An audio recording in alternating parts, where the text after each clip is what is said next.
Hello guys, good morning. We are here in Santig Sapa, dito sa Purok 5 New Malitbog.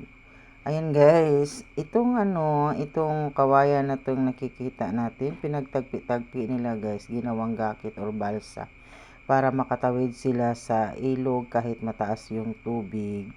Ayan guys, so sana nga tuparin nila yung mga pangako nila na maglagay raw ng tulay dito para din matapos ng kalbaryo sa mga taga rito, lalo na sa mga kabataan nating nag-aaral.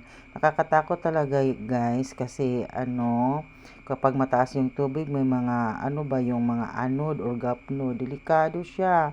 Kasi daming bisis na naputol daw yung mga lubid nila. Takot kapag ang mga kabataan natin tumawid dito. Sana matupad yung pangako nila no na maglagay ng tulay dito. Ayan guys, thank you for watching. Bye-bye.